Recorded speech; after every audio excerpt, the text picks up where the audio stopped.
Here are some pretty dumb mistakes that could get your visa denied just like that. Hello, I'm Sarah Lerma-Lo and this is Let's Do It Anyway, a channel created by rebels for rebels in business and in life. Basically people who do whatever they want no matter what everyone else thinks or says.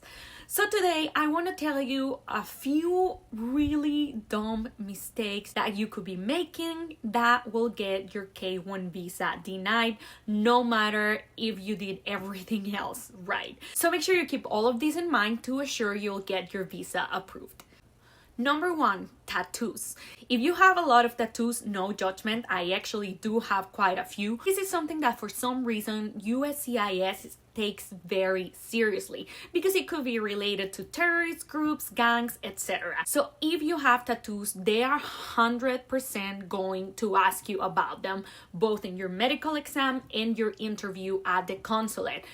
You're going to need to explain what they are, when you got them, why, and what they mean. So make sure you have a really good explanation, because if you have something that looks a little weird or a little violent and you go with like, I don't really know, even if that's true, because I get that sometimes when you have a lot of tattoos, you sometimes get them for no reason. Like, make sure you come up with a reason or a meaning that makes sense to you that you can express to make sure they don't misinterpret it.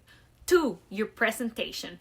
Sure, we could all think that people in the world shouldn't be superficial and we shouldn't be judged by the way we look, but for better or for worse, that's just how it works. So make sure when you go to every single one of your appointments and interviews, you show up really well dressed. This doesn't mean you have to like wear a full-on suit or high heels or like full-on makeup. You can still be yourself, but just make sure you look very put together, you look clean, something business casual. Because if you don't look presentable during the interview, the agent could make their own assumptions based on the way you look, and this could affect your process. Number 3, your package is a mess. Even if you have everything they ask for and more, if it's hard to understand, it's disorganized or dirty, just overall messy, this could also confuse the agent and get your process delayed or denied. Having a drink with your friends over the weekend. Yes, this could literally get you denied. For some reason, USCIS deems very important making sure that all the candidates for the K1 visa are not heavy drinkers.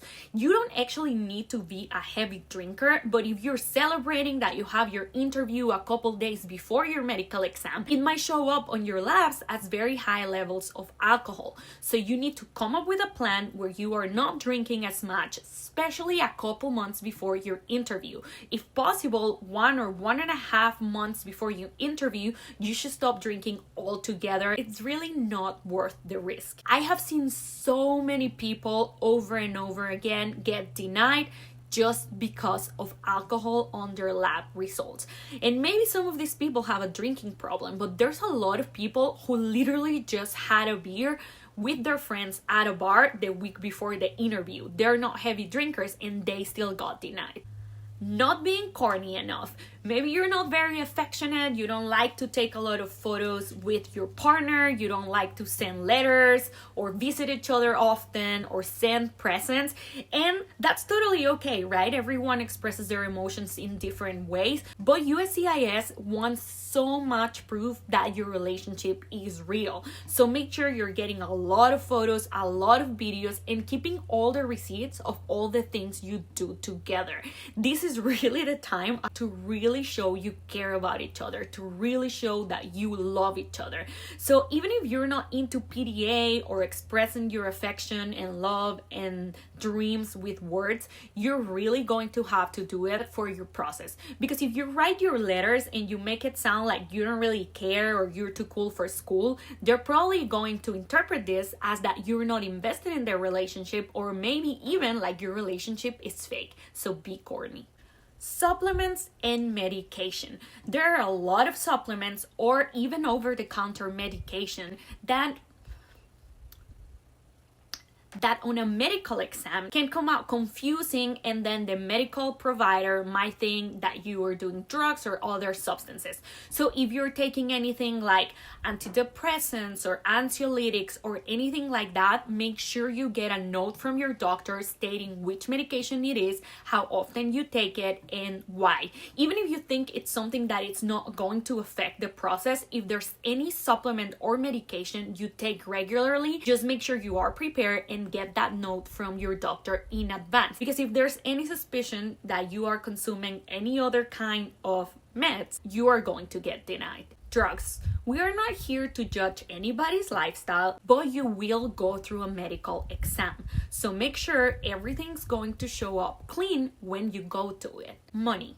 As you probably know, the petitioner needs to meet a certain threshold to be able to support you once you get into the country, since you won't be able to work until you get your green card. And if you don't, no worries, you can find someone else to co-sponsor you, and then it will be okay. But you will need a lot of paperwork from both people to make sure you can prove that to USCIS. And last but not least, not having a checklist. Even if you do your best and you follow every other piece of advice you found on the internet, if you don't have a checklist to begin with, you might miss just one of the very important documents or types of proof that they request. And just because of that, you might get denied. But no worries, I got you. I will give you a checklist for free. The link is down below on the description. You just need to go there and I will send it to you completely for free. No strings attached, just because I know what it feels like to be in this process and I genuinely want to help you. If you follow this checklist, you will have some peace of mind knowing that you truly did send everything that was needed and a little more.